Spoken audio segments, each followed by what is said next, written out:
안녕하세요, 여러분. 반갑습니다. 최윤지 강사입니다.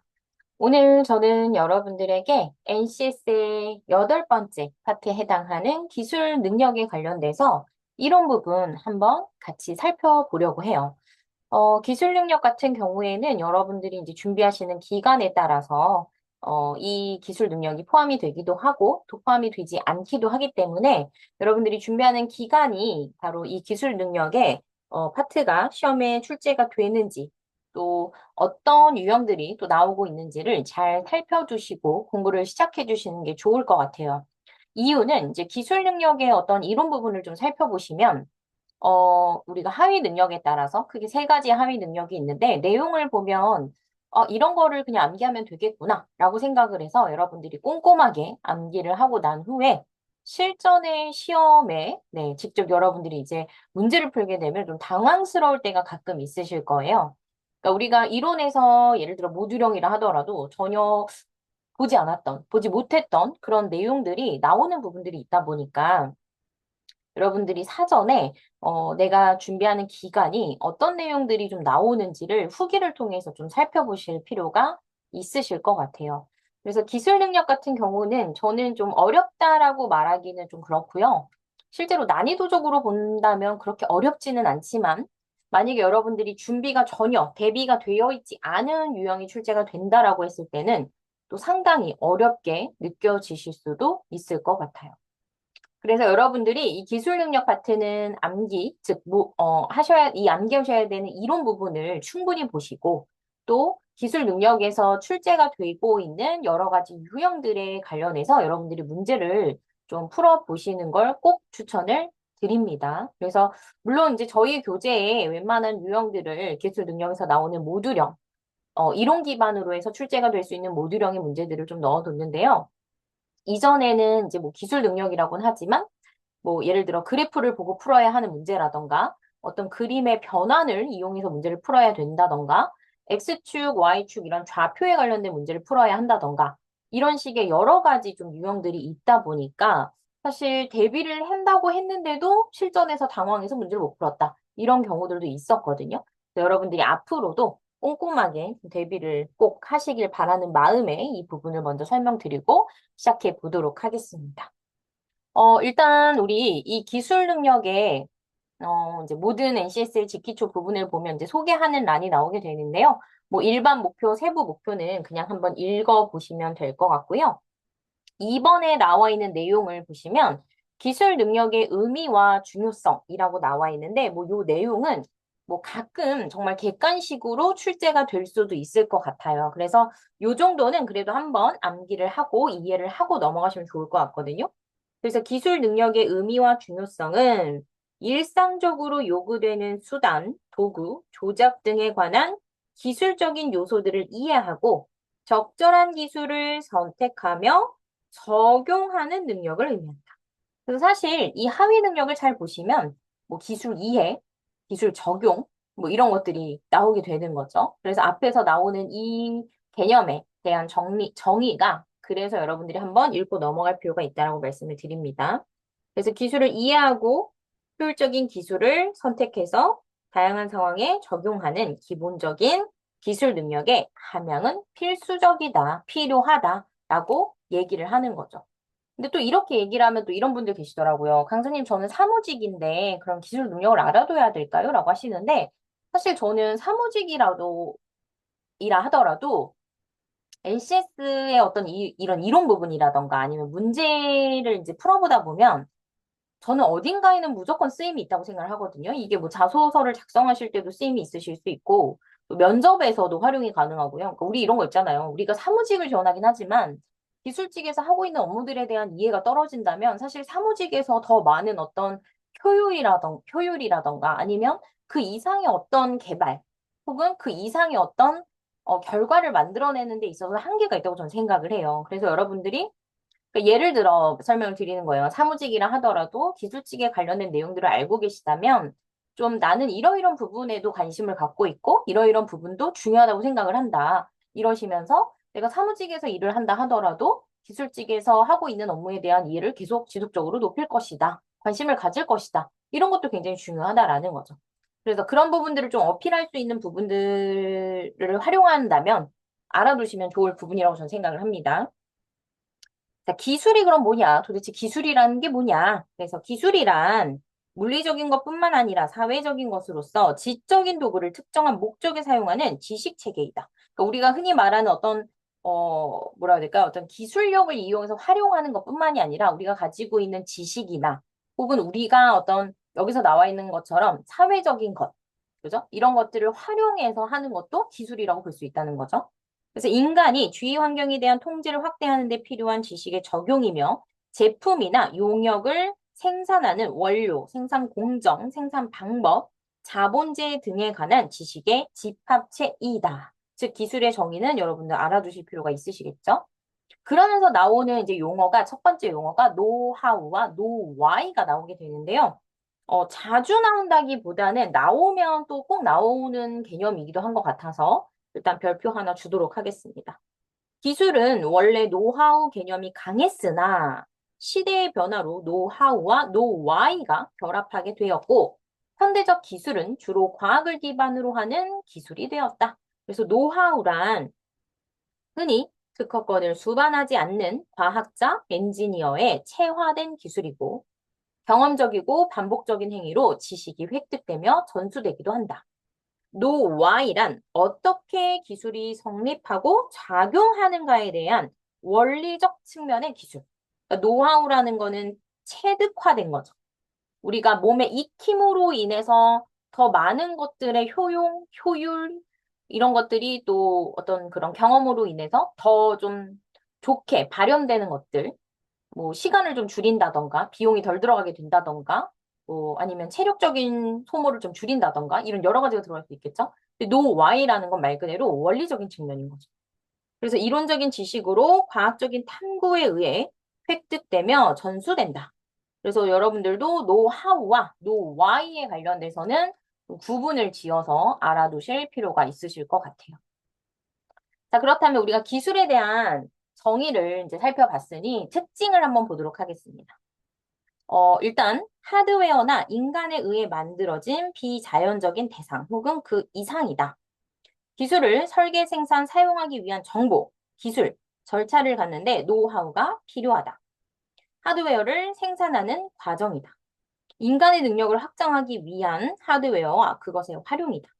정의할 수 있는 문제를 해결하기 위한 체계적이고 이해 가능한 노력이다. 그래서 특징으로 지금 5가지가 나와 있긴 한데 요거는 그냥 한번 읽어보시면 될 것 같고 읽었을 때 아마 내용이 어렵다 혹은 무슨 말인지 하는 건 없으실 거예요. 근데 이제 이런 기술의 특징이 뭐 모듈형에서는 자주 나오는 패턴은 아니기 때문에 이해하고 넘어가셔도 될 것 같고요. 기술의 중요성. 글로벌 경쟁 시대에서는 조직이 우수한 기술을 확보하고 활용함에 따라 기업의 경쟁력을 결정한다.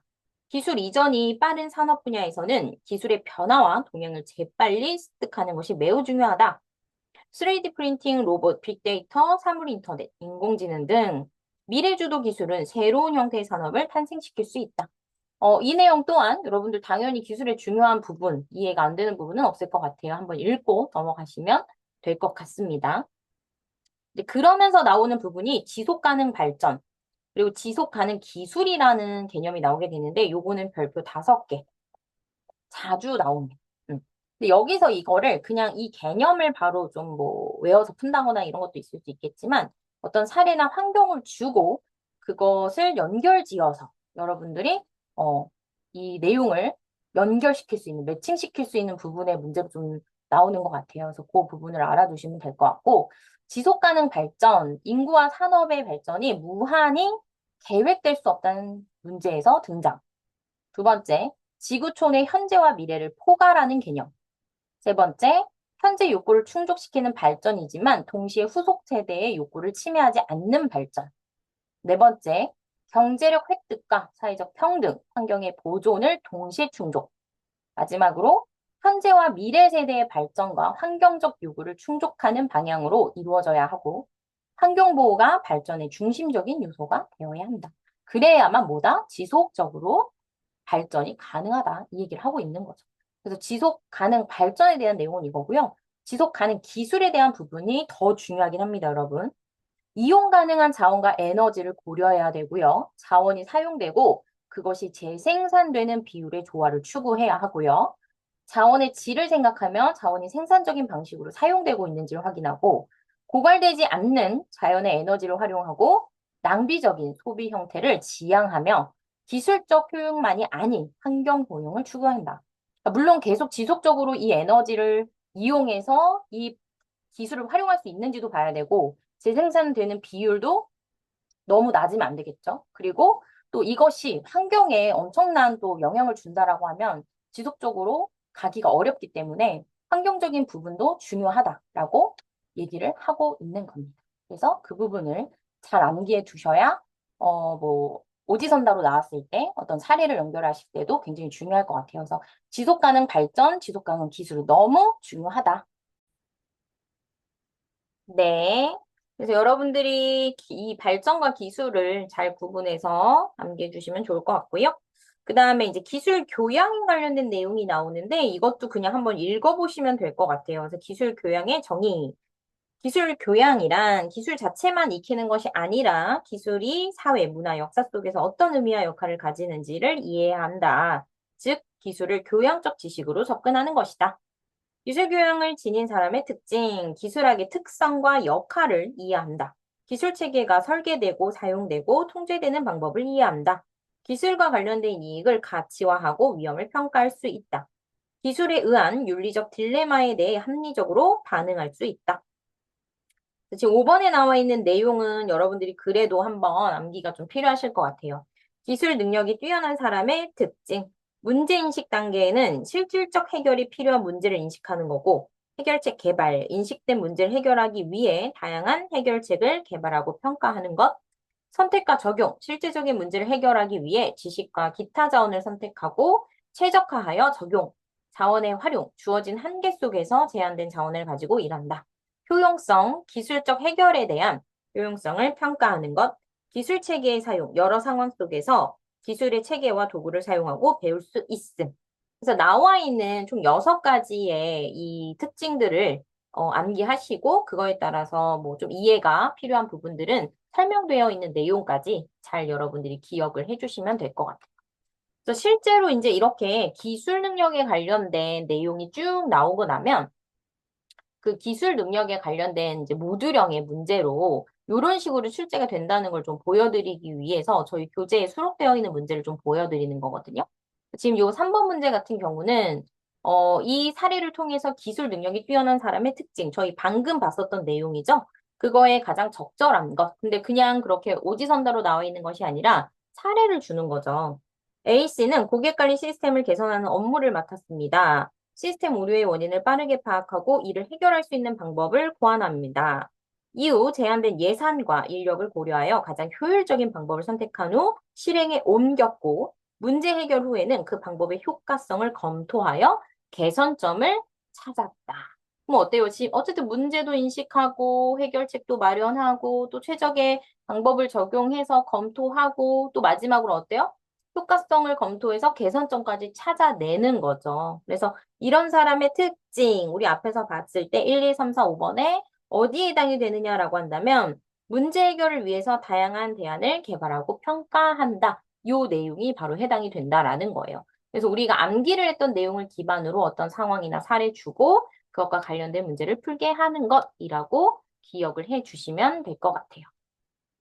그 다음에 나오는 내용, 기술 능력 향상을 위한 방법이라고 나와 있는데 크게 4가지 나와 있습니다. 그래서 이제 보통은 요 큰 맥락들을 암기를 해주시면 될 것 같아요. 나머지는 예를 들어 그러니까 전문 연수원을 통한 기술과정 연수라고 해서 이런 게 어떤 것들이 있고 어떤 특징들이 있는지에 대한 세부적인 설명인 거고 그다음 이러닝에 관련된 거, 상급 학교 진학을 통한 기술 교육도 OJT를 활용한 기술 교육이라고 해서 각각 이 기술 능력을 향상시킬 수 있는 방법에 대해서 조금 더 디테일한 설명들이 오른쪽에 나와 있다라고 봐주시면 될 것 같아요. 그래서 여러분들이 좀 헷갈린다. 이 4가지를 정확하게 구분하기에 내가 좀 헷갈린다라고 하는 경우에만 오른쪽에 있는 내용들까지 암기를 하실 필요가 있고 일반적으로는 이해만 좀 해주셔도 상관이 없을 것 같아요.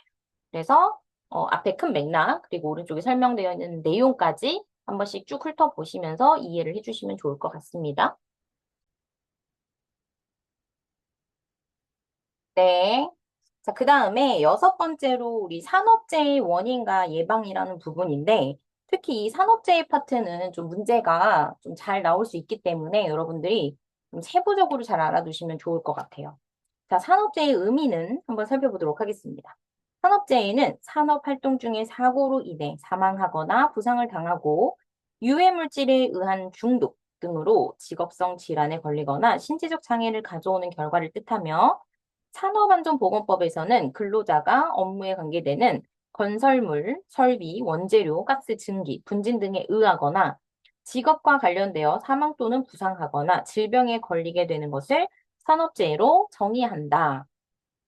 이 산업재해 정의 자체도 나올 수 있기 때문에 암기를 잘 해주시면 좋을 것 같고요.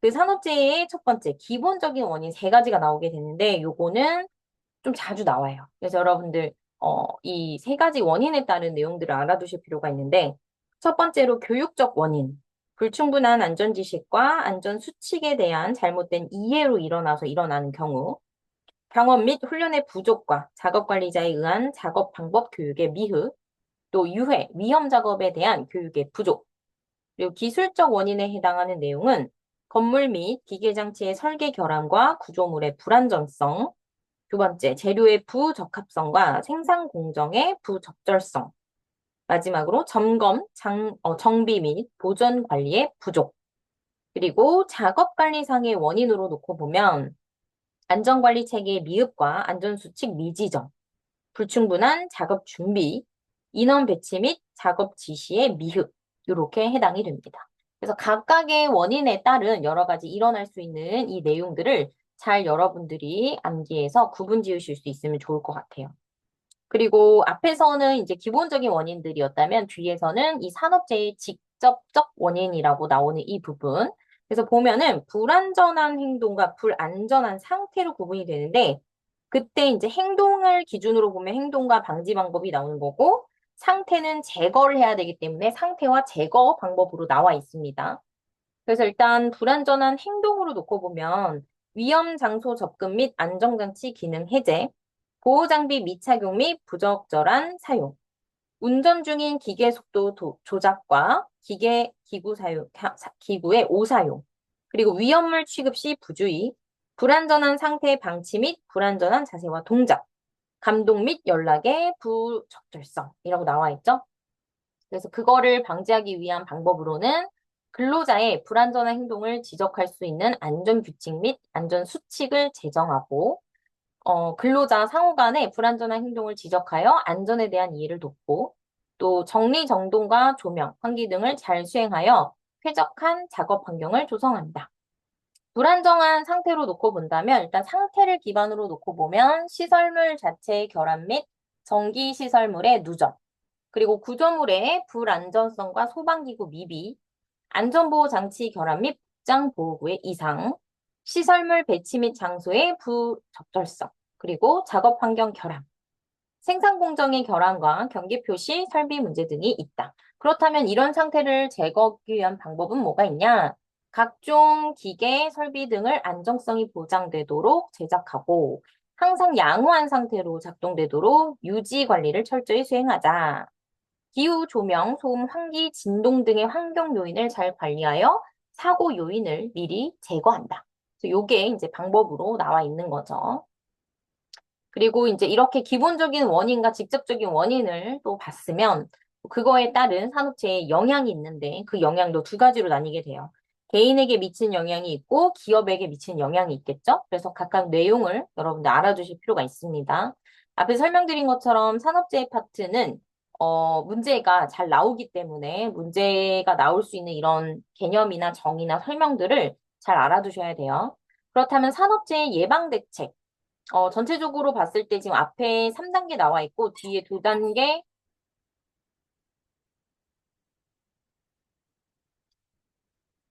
여기서 잠깐 끊어가겠습니다.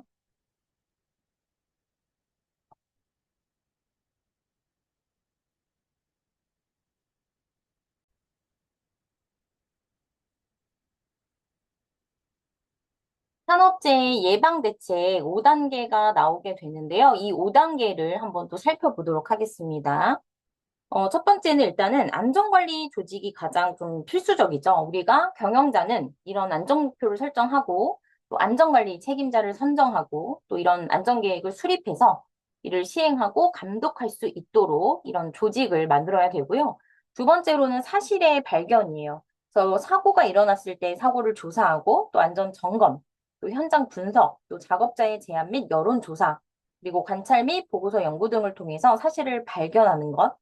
세 번째로는 사실 발견을 했으면 당연히 원인을 찾아봐야 되겠죠. 그래서 원인 분석에 재해 발생 장소, 재해 형태, 재해 정도, 관련 인원, 또 직원 감독의 적절성, 공구 및 장비의 상태 등을 정확히 분석하는 것. 그래서 네 번째 단계로 넘어오게 되면 기술 공고화라고 해서 원인 분석을 토대로 적절한 시 정책이 필요하고, 즉 그 내용 안에는 기술적 개선, 인사 조정 및 교체, 그리고 교육, 설득, 공학적 조치 등이 선정되어야 한다라는 것. 그리고 마지막으로는 이렇게 시 정책을 적용해서 그 이후에 또 사후 관리까지 이루어져야 된다라는 거죠. 그래서 안전에 대한 교육 및 훈련 실시, 또 안전 시설과 장비의 결함을 개선하고 안전감독 실시 등의 선정된 시정책을 적용하는 것.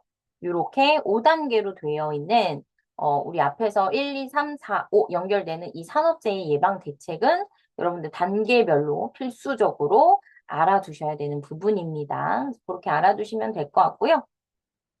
이제 기술 능력의 하위 능력으로 넘어가 보도록 할게요. 크게 세 가지로 나뉘게 되는데 저희가 첫 장에서 기술 능력에 관련된 정의를 내렸던 거 기억하시죠? 그래서 첫 번째가 바로 기술을 이해하는 능력입니다.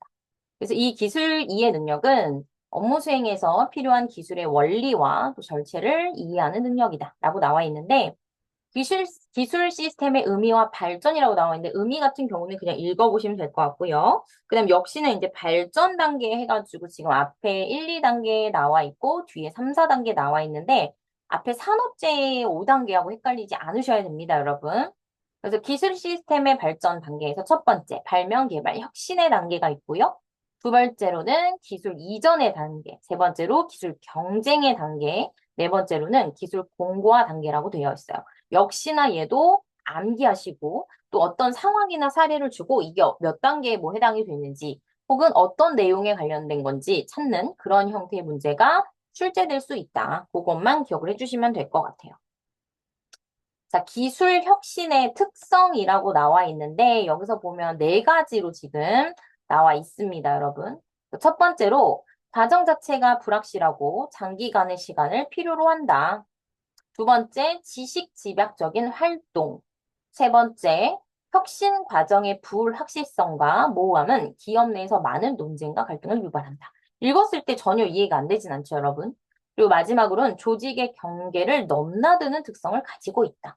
그래서 기술 혁신의 특성은 네 가지로 나와 있는데 이 내용은 암기를 좀 하시고요. 내용도 세세하게 나와 있는 부분은 한번 읽어보시면 될 것 같아요. 그래서 이 문제들이 또 어떤 식으로 출제가 되는지를 우리 교재에 수록되어 있는 문제를 통해서 한번 같이 알아보려고 하는데요. 일단 기술 혁신의 특징이 뭐냐라는 질문을 통해서 이제 어떤 한 사례를 줍니다, 여러분. 그럼 그 사례를 보고 여러분들이 이제 해당하는 내용을 밑에 오지선다에서 고르게 되는 거죠. 같이 한번 보도록 하겠습니다. 국내 한 전자제품 기업에서는 차세대 스마트폰 배터리 기술을 개발하기 위해 프로젝트를 시작했습니다. 프로젝트 초기에는 기술적 목표가 명확하지 않아 연구팀은 다양한 시제품을 실험하여 최적의 배터리 화학 조합을 찾기 위해 수많은 시도를 반복했습니다. 이 과정에서 일부 연구원은 기존 방법을 고수하려 했고 일부는 새로운 접근을 주장하며 부서 간 의견 충돌과 논쟁이 빈번하게 발생합니다. 또한 이 기술을 개발하기 위해서는 전자공학, 화학, 소재과학, 소프트웨어 팀 등 여러 부서와 전문가들이 협력이 필요했기 때문에 조직의 경계를 넘나드는 의사소통과 조정 과정이 필수적이었다. 개발 과정은 예상보다 길어졌고 연구팀은 불확실한 결과와 실패 가능성을 감수하면서 기술적 지식을 집중적으로 집약해 나갔다.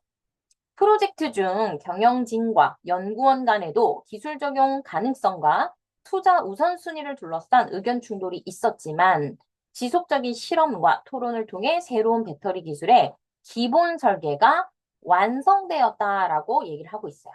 자, 그럼 1, 2, 3, 4 한번 볼까요? 1번, 단기간에 완성 가능하며 실패 가능성이 낮다? 아니겠죠, 여러분? 위에서 지금 계속 시도하고 반복하고 다시 해보고 조정하고 여러 가지 실험과 토론을 통해서 완성됐다는 걸 보면 1번은 절대적으로 틀렸다라는 걸 알 수가 있고요. 2번, 특정 부서 내에서만 수행된다. 외부 협력 필요 없다. 아니죠. 지금 우리 위에서도 여러 전문가들이 필요하다라는 얘기를 했었죠. 장기간의 불확실한 과정이며 지식 집약적이고 조직 경계를 넘나드는 활동이다. 위에서도 분명히 언급됐던 부분이잖아요. 그죠? 이 부분에서. 그래서 정답이 뭐다? 3번이다. 그래서 이런 내용을 주고 좀 이제 그런 내용을 찾는 그런 형태의 문제가 나올 수 있다라는 거를 기억해 주시면 좋을 것 같아요. 그다음 기술 혁신의 역할과 자질이라고 나와 있는데 5가지 있습니다, 여러분. 너무 아주 잘 나오는 문제라서 별표 5개예요. 요거는 아이디어 창안이란 혁신 활동이 어떤 게 있고 또 이것을 위해서 필요한 자질과 능력이 어떤 게 있는지 절대적으로 암기가 필요한 문제예요.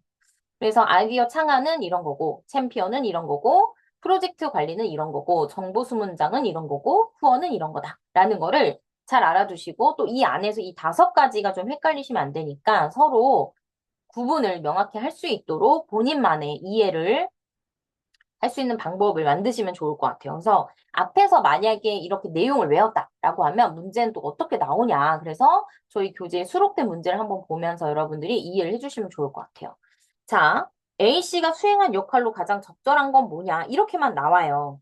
그리고 밑에 물론 보기를 보면 아, 이게 이런 걸 물어본 거구나. 라는 거는 알 수가 있습니다. 자, 그렇다면 사례를 볼까요? 스마트홈 AI 음성비서 개발 프로젝트의 목표는 사용자의 생활 패턴을 학습하여 맞춤형 알림과 가전제어 기능을 제공하는 겁니다. 개발 초기 A씨는 팀 내에서 새로운 음성인식 알고리즘과 맞춤형 추천 시스템 아이디어를 제안하고 이를 실험으로 검증했습니다.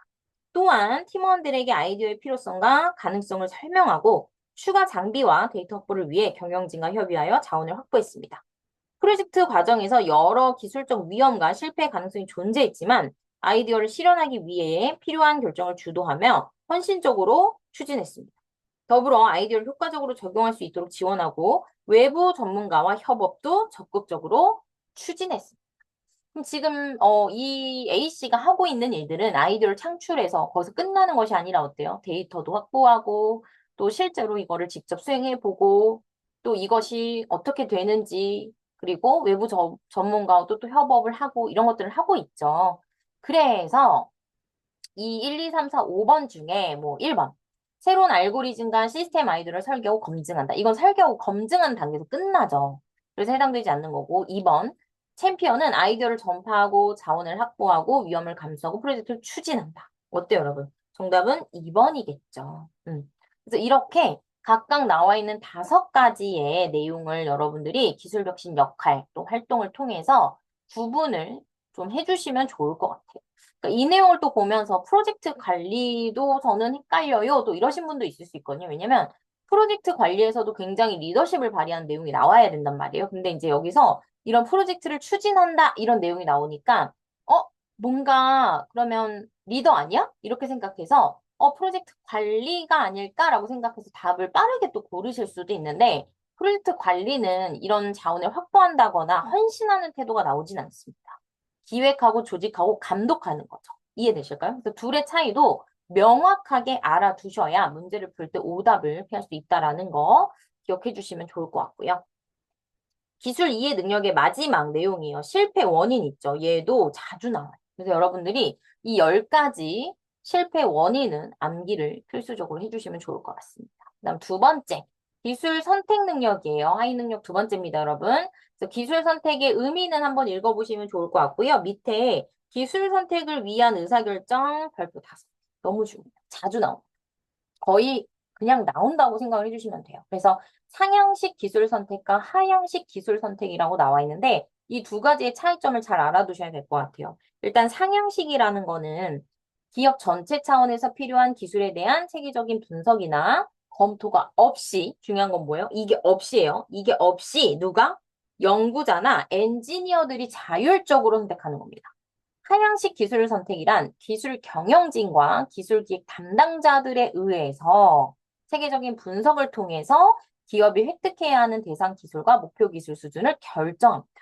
그래서 하향식 기술 선택과 상향식 기술 선택의 차이점이 확 드러나죠. 그래서 이런 식으로 여러분들 알아두시고 또 지금 상향식에서 장점, 단점 나와 있고 하향식 선택에서도 특징들이 나와 있죠. 그래서 이런 구분을 명확하게 해 주셔야 문제를 또 풀 수 있을 것 같은데 저희 교재로 본다면 이제 11번의 문제가 바로 이런 내용을 담고 있습니다. 그래서 나중에 문제를 한번 풀어보시면 좋을 것 같고요. 이 기술 선택에서 3번에 기술 선택을 위한 우선순위 결정 시 고려사항이라고 나와 있는데 이것도 별표 5개. 아주 자주 나와요. 근데 읽어보시면 여러분들 회사예요.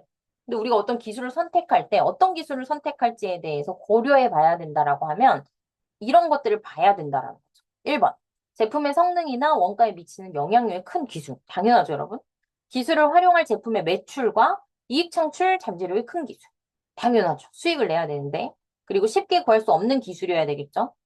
기업 간의 모방이 어려워야 되는 거고요. 그게 뭐 세 번째, 네 번째가 연결되긴 하죠. 그리고 기업이 생산하는 제품 및 서비스에 보다 광범위하게 활용할 수 있는 기술. 그러니까 너무 한쪽에만 치우친 기술이면 우리가 일부만 활용을 할 수가 있는데 다방면에 할 수 있다라고 한다면 활용도가 높은 거니까 좋은 거겠죠. 그리고 최신 기술로 진부화될 가능성이 적은 기술. 그러니까 지금만 반짝했다 사라져 버리면 뭐 그때 당시에 반짝했을 때 아주 큰 수익을 내지 않는 이상은 사실은 좀 어렵겠죠.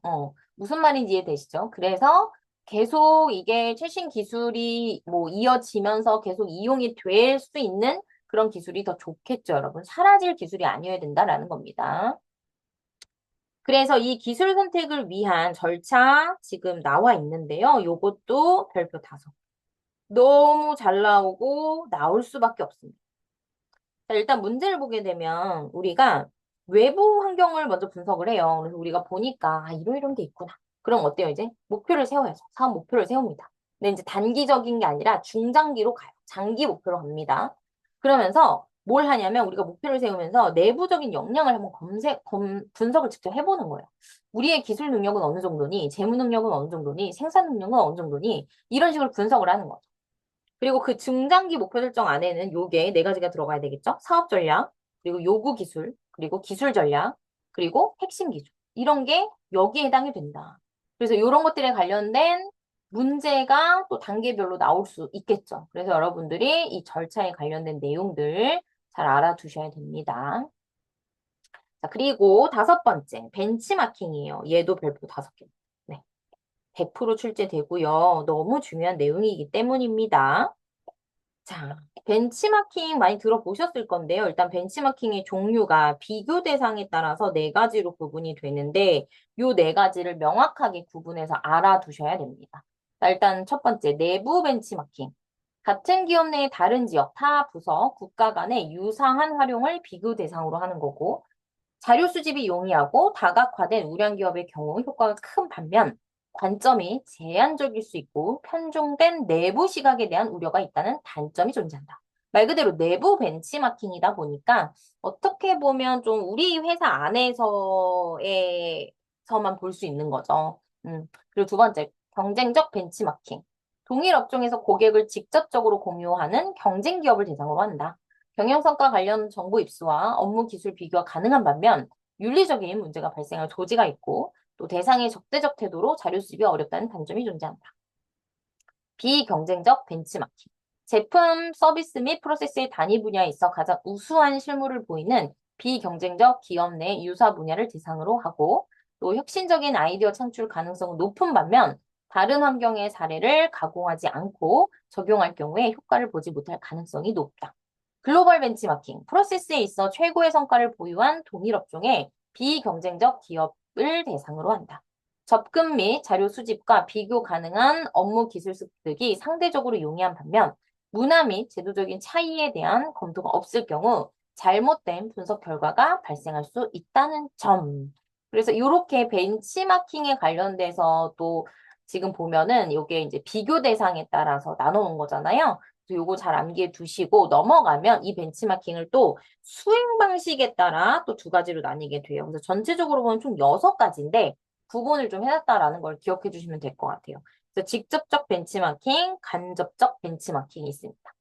직접적 벤치마킹은 벤치마킹 대상을 직접 방문해서 수행하는 방법이고, 직접 접촉하여 자료를 입수하고 조사함으로 정확도와 지속 가능한 장점이 존재하며, 벤치마킹 대상 선정이 어렵고 수행 비용 및 시간이 과다하게 소요된다. 간접적 벤치마킹은 인터넷 및 문서 형태의 자료를 통해서 수행하는 방법이고, 벤치마킹 대상의 수에 제한이 없고 다양합니다.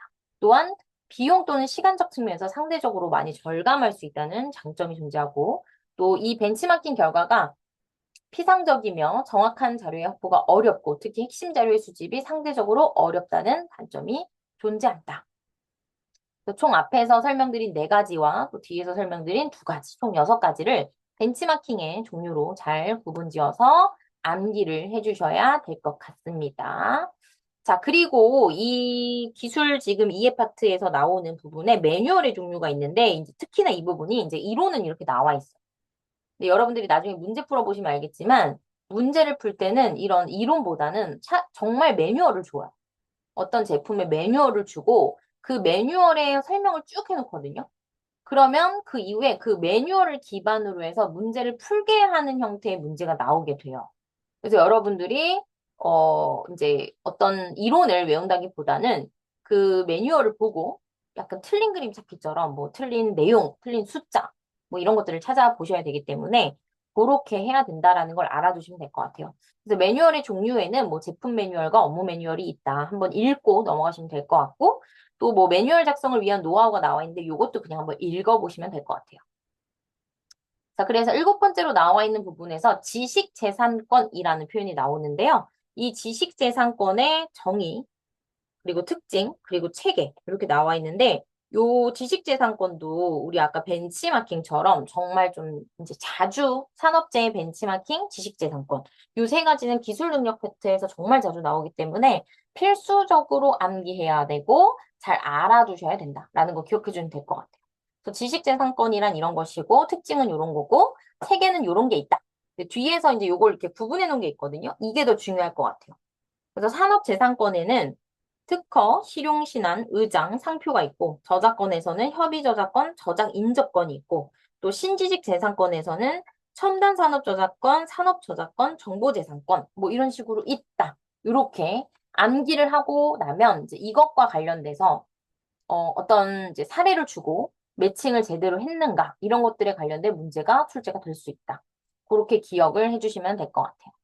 자, 이제 마지막 하위 능력인데요. 3번째 파트예요. 우리가 기술을 이해했고 기술을 선택했다면 마지막으로 이제 이 기술을 적용하는 부분에 대한 문제가 나올 수 있겠죠.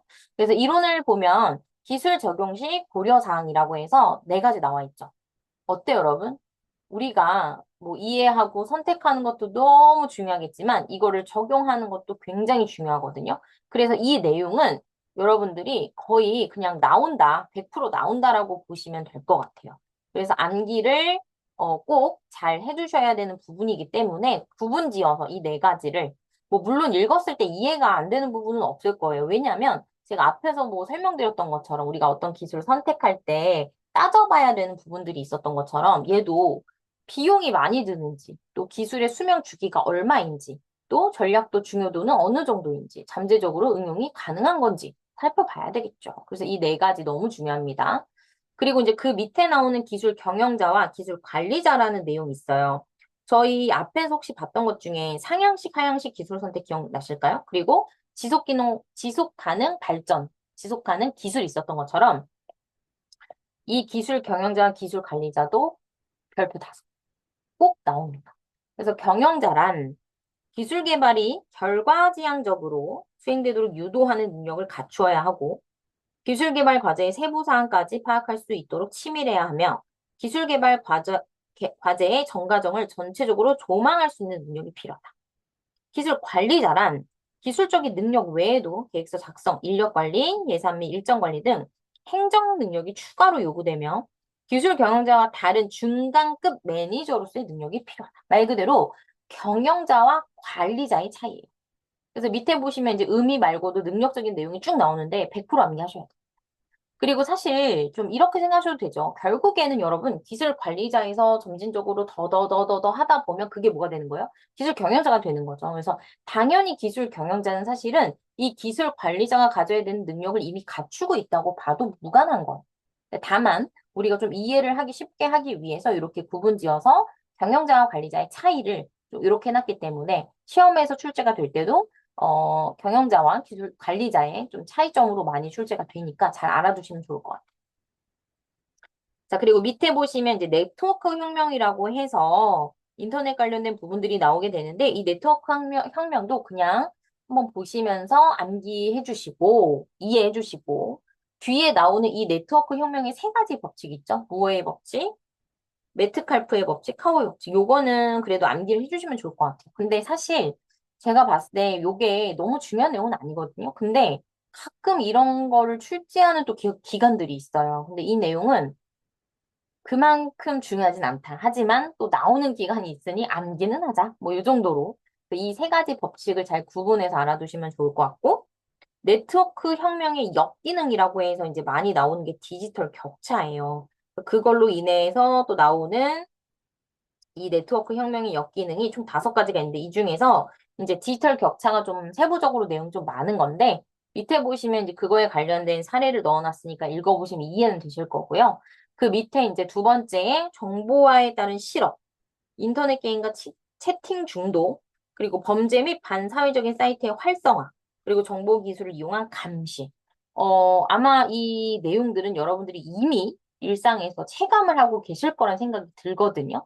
그래서 이제 이런 부분들이 바로 역기능이다. 라는 거를 암기하시면서, 맞아, 맞아. 분명 이러실 것 같아요. 그래서 그 내용들을 잘, 사례별로 알아두시면 좋을 것 같고, 마지막으로 이제 나오는 게 뭐 4대 핵심 기술 융합이라고 하는데 이것도 마찬가지예요. 뭐 여기 나와 있는 나노 기술, 생명공학 기술, 정보 기술, 인지과학 다 나올 수 있어요. 그런데 중요한 거는 예를 들어 뭐 지금 AI, 뭐 GPT가 굉장히 붐이다 그러면 우리가 NCS에서 나오는 문제의 지문 자체가 다 그런 걸로 바뀐단 말이에요. 그래서 만약에 26년에 뭐 꼭 여기 나와 있지 않은 무언가의 기술이 조금 이슈가 되고 있다 그러면 해당 지문이 거의 그걸로 거의 맞춰져요.